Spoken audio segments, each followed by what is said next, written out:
It's time for the NFL Draft, and everybody wants to know, who will be the first quarterback taken? Will it be the 6'4" guy? Will it be the other 6'4" guy? Will it be the 6'6" guy who's way stronger than the 6'4" guys, but isn't really good at throwing footballs to wide receivers? Will it be the 6'2" guy who sports radio hosts in your town think would be better switching to wide receiver?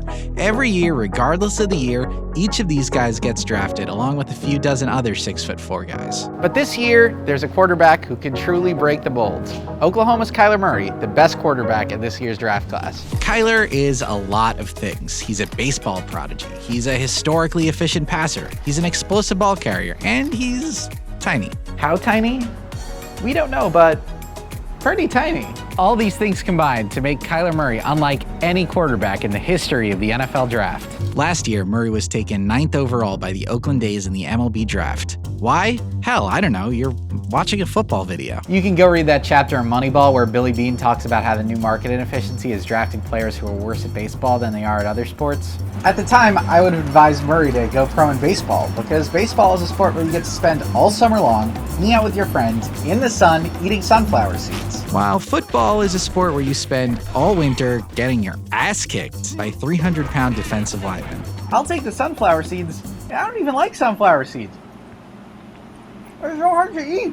But Murray decided to give football a shot, which is a smart decision because every NFL starting quarterback gets paid more than entire minor league farm systems. If he's good enough to be a starting QB, his gamble will pay off. And in his one season as Oklahoma starter, he proved that. He led the best offense in college football, and he won the Heisman Trophy. How good was that one season? On this chart are the top 100 passing seasons in college football history in terms of yards per attempt and passer efficiency.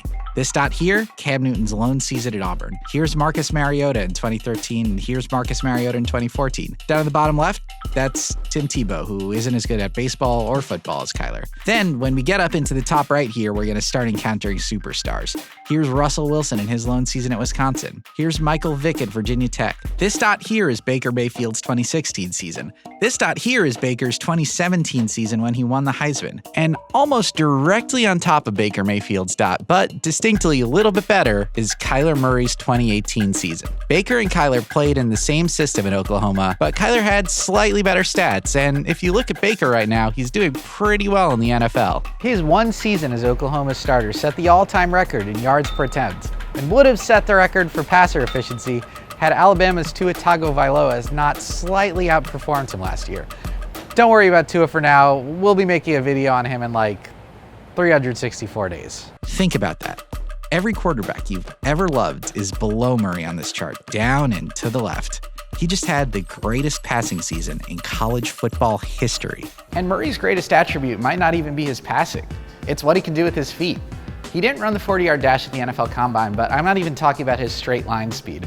What blows me away about Murray when I watch him is the way he changes directions and goes even faster than he was running before. Sometimes he does this in the pocket. It looks like he's dead to rights, and then, suddenly, he's sprinting in the opposite direction, towards the line of scrimmage. Sometimes he does it when he's running downfield and needs to ditch a defender. It's crazy that we almost lost somebody with his unique running ability to baseball, where you just kind of run in the same direction all the time. Murray's versatility is really amazing. This is a guy who's a good enough thrower that if he ran like Jamarcus Russell, he'd still be a pretty fine quarterback prospect. And if he threw like, well, Jamarcus Russell, his running ability is so great that he'd be one of the better running backs on the board. Combine his elite passing and his elite running, and you've got a must-draft dynamo.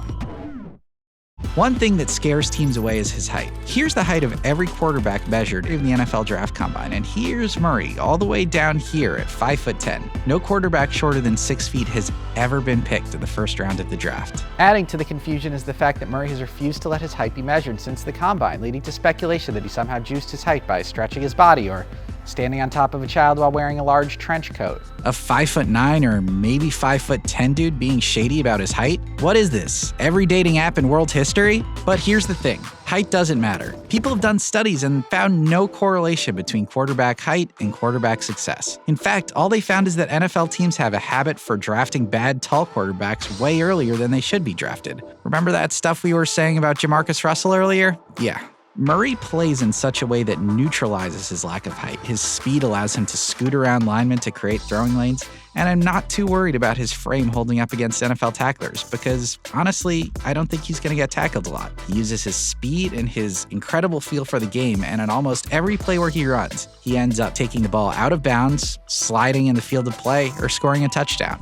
No, Murray's not your typical quarterback, but you shouldn't want typical. You should want extraordinary.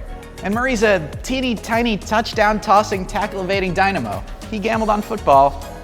Now it's someone's turn to gamble on him, besides the A's. Man, poor Oakland. First Jamarcus, now this.